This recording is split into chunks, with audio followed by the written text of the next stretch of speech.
watched and waited till his billy boiled. Oh, come a waltzing Matilda with me. Good morning, everybody. I thought we'd start off with a little bit of patriotism. I don't know about you. We didn't have the national anthem this morning, so this is instead.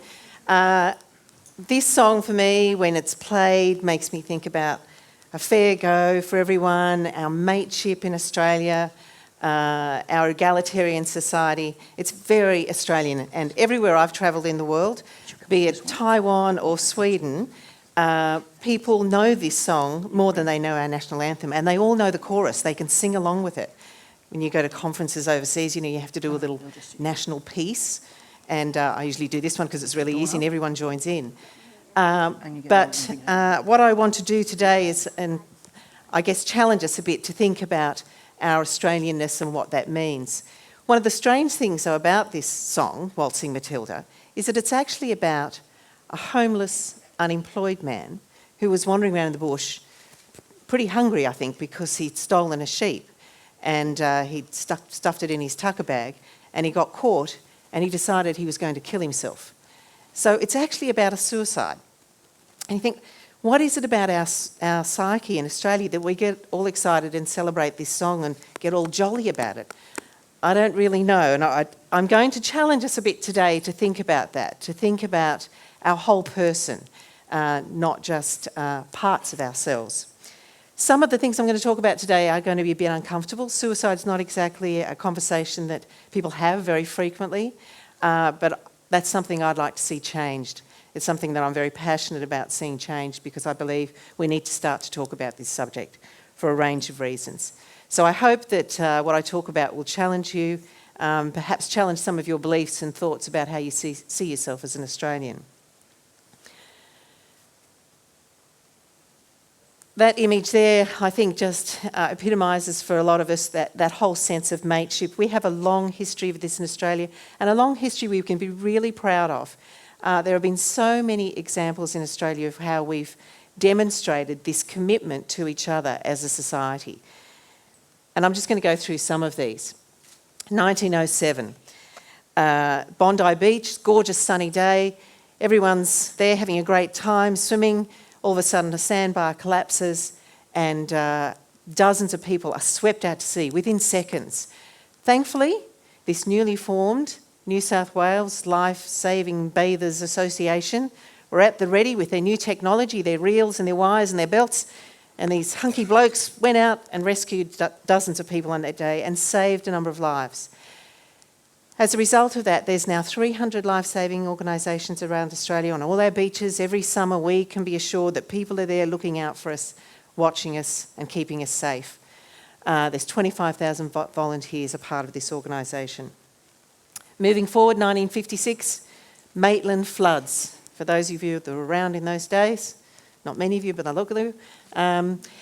Terrible floods decimated the town, ruined many people's livelihoods and homes, but the whole town turned out to help and to restore what they could of people's livelihoods and homes to live in.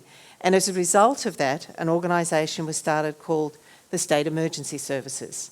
Again, today there's about 25,000 volunteers in the State Emergency Services all around Australia, and they're there. If a tree falls down, if we have a storm, if we have a flood, those volunteers come out and help us.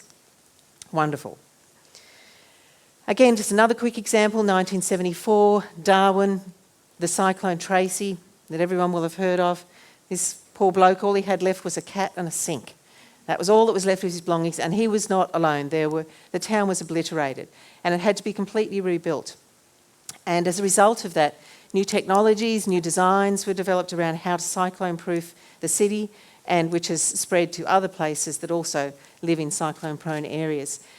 One of the interesting things about this was that the people that stayed behind and helped to restore Darwin at that time actually fared better psychologically, socially and physically. They did a number of studies afterwards, and it's that sense when we help each other out, when we are part of restoring communities, we benefit. It's not just the people we're helping that benefit. And finally, lastly, who can forget last year the terrible bushfires, and we all know just the enormous effort that volunteers and bushfire brigades around the country went to save lives and save property in Australia last year. At that time then the Black Saturday occurred, there were 3,500 personnel deployed just across Victoria fighting those fires. An extraordinary community effort.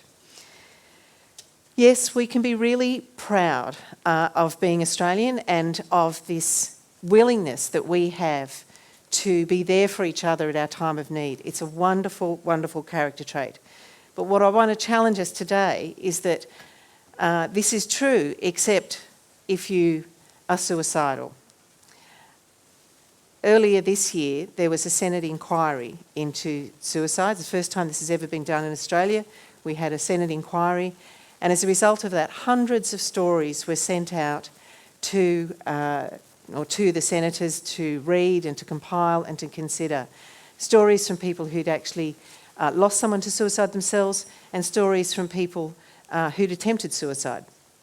And these stories were a damning record, really, of how little is being done to help people who are suicidal in our country. And they are a damning record of how alone people are when they're suicidal in our country. So I'm just going to tell you a few of these stories, and they are quite distressing, so I just want to warn you of that. It's 1986, a young girl who had enormous promise, wonderful, talented, loved daughter, suicides in a small country town in Australia. And the story that was told in the Senate report was by the mother. So she's telling this story 20 years later, just over 20 years later. And what she said was that on reflection, looking back, that she could see that her daughter was actually experiencing depression. She was depressed, and it was probably following a car accident the daughter had been in where someone in the car had died. And she had been showing a number of signs that weren't picked up at the time. And what the mother talks about was just how over that 20-year period since her daughter died, not a single person in the town, no one, none of her friends, even the parish priest that she was really close to, ever asked her about her daughter. At the time, she was so worried about handling the situation and not distressing everybody that she actually held the funeral in the next town so as not to upset everybody. Oh, sorry. Go back. Not to look at that one yet. The next story, 2006. Again, we're in rural Queensland this time, in rural Australia. A daughter of a family goes to see her local doctor. He is worried about her, immediately asks her if she's thinking about suicide. She says she is. So he immediately admits her to the Metropolitan Psychiatric Facility near to where they live, or the closest one to where they live, rings the chief psychiatrist, lets him know that she's on her way, a bit about the family history in the background. Shortly after, she's discharged, comes home. 3 days later, she suicides. Shortly after that, the mother comes to see the local GP. She's thinking about suicide herself, not surprisingly, given what's happened in her life. The doctor, very worried, immediately again admits her to the local psychiatric facility, calls the chief psychiatrist, lets him know, gives him the family background. He's assured, because he knows this is a great facility, very well run, very professional. Not long after, the mother's discharged from that facility, and again, sadly, 3 days later, she suicides.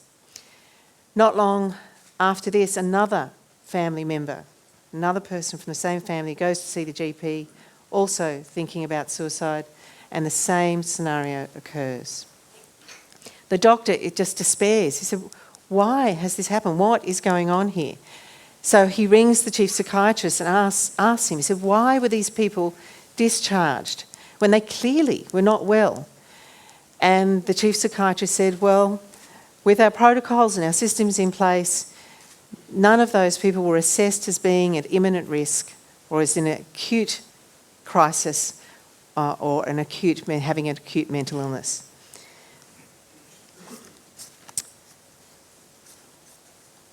Moving forward to just last year, a man goes to accident emergency. He's taken enough pills to kill himself. the nurse, the triage nurse, starts to talk to him, and she said, "Have you done this before?"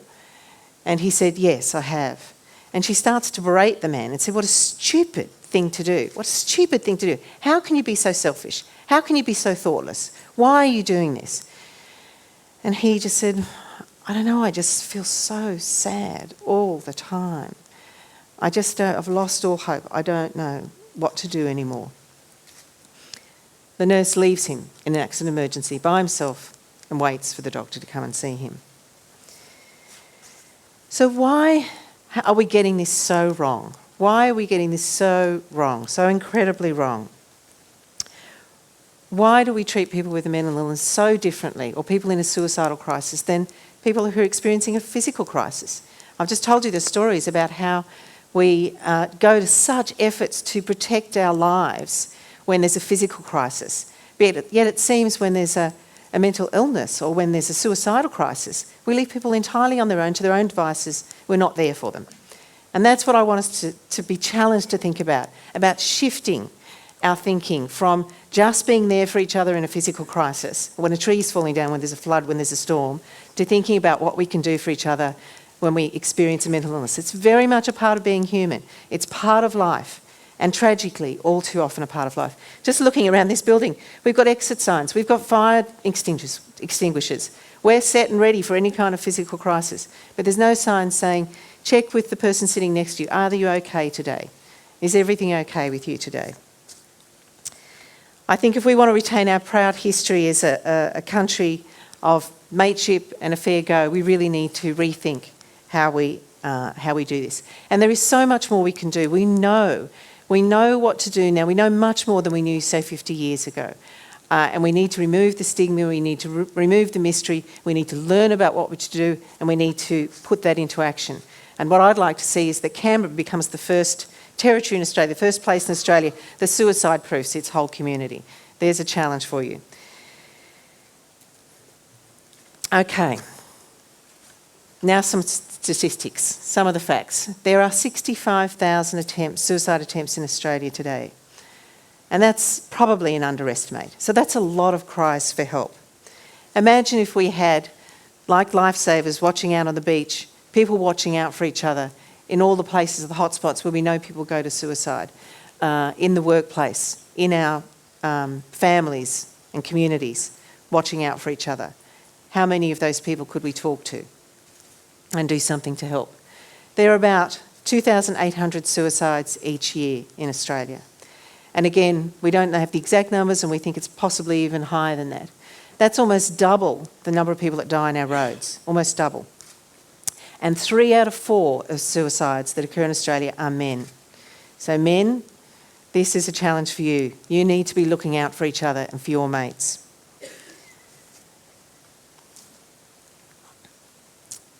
It's the leading cause of death for men and women under 44, but if you break it down, it's the leading cause of death for men under 44 and leading cause of death for women under 34. This is much more likely to occur. A suicide is much more likely to occur in your workplace than a fire or a heart attack.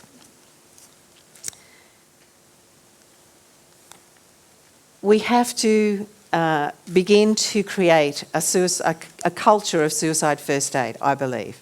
We need to develop the methods, the understanding, the research, the programs, just like we've done for all of these other areas of road safety and fire safety and all of these other areas, so that we can be better equipped to respond when we need to. So here are some things that you can do. And suicide first aid is not a commonly used term. I've just used this here. It's been used in other places. We've also heard about mental health first aid, but I believe we need to make this part of our common language and part of our occupational health and safety laws. You go off and do an AH&S course, it's 4 days. People think nothing of it, it's legislated, you have to do it. Every workplace has a team.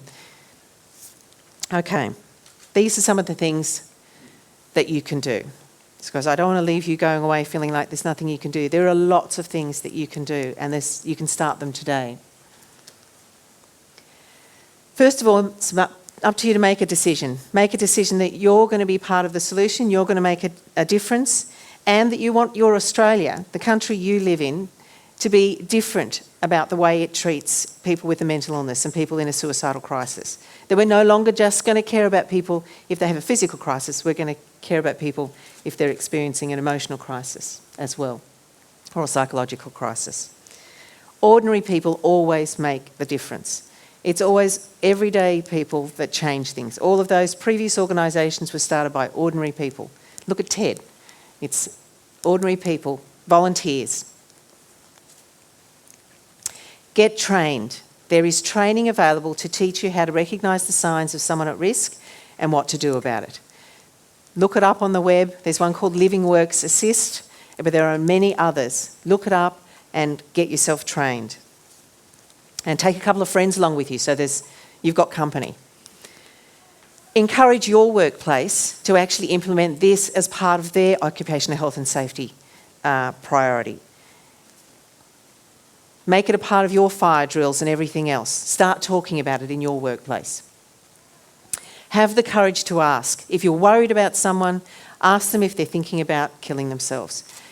It's a myth, it's a misconception that this actually will put the thought in their heads. It doesn't. People are relieved to be asked. Have the courage to ask, and that training course will actually teach you how to do that and be comfortable with it. It's a hard thing to do. It's tough. But trust your instincts, because the consequences, if you don't, could be really significant. Be informed. There's lots of information around. Go on the web, check it out, Google it. There's tons of information. Get informed. There's myths and misconceptions abound in this area. You need to be informed so you're not part of the problem spreading things that aren't true. Change how you talk. One of the things that we do in Australia, not only in Australia but in English, we talk about suicide and we say commit suicide. This is language that harks back to the times when suicide was a crime and a sin. It's no longer a crime. I don't believe it's a sin. I believe God's more compassionate than that. So we need to change the way we talk about it and just say someone suicided, someone took their own life, someone died by suicide. Support organisations like Lifeline or others that work in this area. It's not a sexy field. It's never been one that's attracted enormous help, enormous number of donations and all those sorts of things, but they really need your support. Volunteer, there's all sorts of things you can do. Care and hope. Have hope, hold on to hope. There is much you can do. It's not a foregone conclusion that someone who's thinking about suicide or who attempts suicide wants to die. We know from talking to people who've attempted and lived through those attempts, they just wanted to escape the pain. Enlist help from others. Don't try and do this alone. Get help. Call professionals. Get help. You can't do it by yourself. None of these emergency organisations are on their own. They're all there together. And finally, make a pledge that as long as it's within your power, that no suicidal person will ever be left alone. And be a part of making our Australia a place that cares about everybody, no matter what their crisis. Thank you.